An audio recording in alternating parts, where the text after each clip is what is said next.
স্বাস্থ্যমন্ত্রী হাসপাতাল পরিদর্শনে আসছেন এমন খবরে সরকারি ঔষধ, ভ্যাকসিন ও পিপিই পুড়িয়ে ফেলার অভিযোগ উঠেছে এক স্বাস্থ্য কর্মকর্তার বিরুদ্ধে।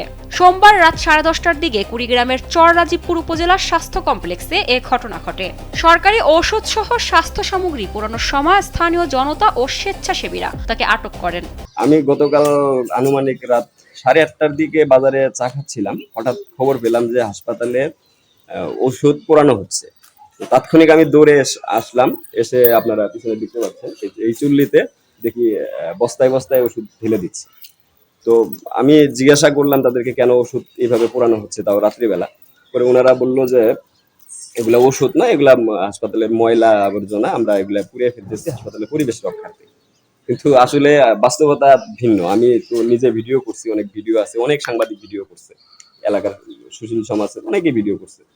তো এখানে যা হচ্ছিল মূলত তারা বস্তায় বস্তায় যে পুরনো ওষুধগুলা ফেলে দিচ্ছিল। এইটার ওনাকে জিজ্ঞেস করলে উনি সদুত্তর দিচ্ছিল না। উনি বারবার টিএসও বারবার বলতেছিল যে এগুলা ময়লা আবর্জনা আমরা ফেলে দিচ্ছি। প্রত্যক্ষদর্শীরা জানান রাতে স্বাস্থ্য কমপ্লেক্সের ভেতরে একটি চুল্লিতে আগুন জ্বলতে দেখে তারা সেখানে ছুটে যান। এ সময় সরকারি ঔষধ ও অন্যান্য সামগ্রী পোড়ানো হচ্ছিল বলে অভিযোগ করেন তারা। যে ঘটনা ঘটার পরিপ্রেক্ষিতে আমাদের কুড়িগ্রামে সিভিল সার্জন মহোদয় তাৎক্ষণিক ব্যবস্থা গ্রহণ করেন এবং আজ সকালে আমরা কুড়িগ্রাম থেকে এখানে আমরা এসেছি। ঘটনাস্থল আমরা পরিদর্শন করেছি এবং এর সংশ্লিষ্ট বিভিন্ন হাসপাতালের কর্মকর্তা সহ বাকি যারা আছে এবং সংশ্লিষ্ট প্রত্যক্ষদর্শী যারা আছেন সবার বক্তব্য আমরা নিয়েছি। তো এবং আমরাও আমাদের তদন্তের স্বার্থে যা যা আমরা নেওয়ার প্রয়োজন আমরা নিয়েছি। তো আমরা চেষ্টা করব এই জিনিসগুলোকে আমরা যথাযথ কর্তৃপক্ষের মাধ্যমে আমাদের রিপোর্ট জমা দিব।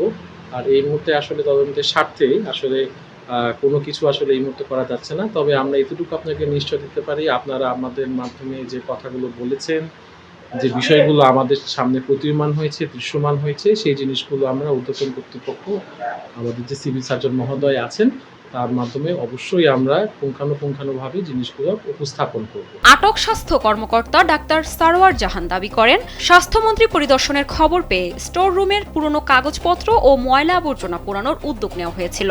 অসাবধানতাবশত কাগজের সঙ্গে কিছু ওষুধ পুড়ে যেতে পারে, তবে ইচ্ছাকৃতভাবে কোনো ওষুধ পোড়ানোর অভিযোগ তিনি অস্বীকার করেন।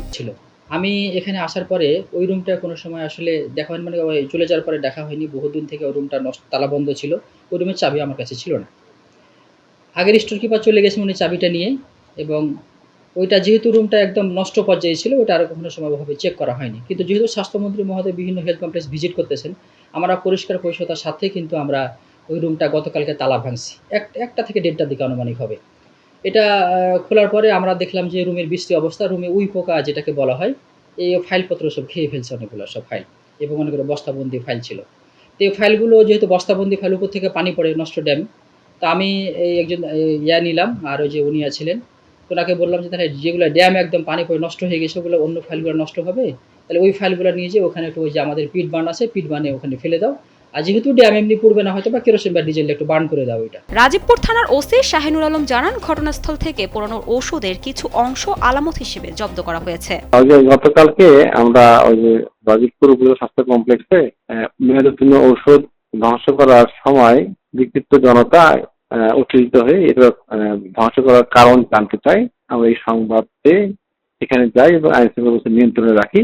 আমাদের সম্মুখে বিক্ষিপ্ত জনতা স্লোগান দিয়েছিল, আমার শান্ত করে তাদেরকে এই বক্তব্য।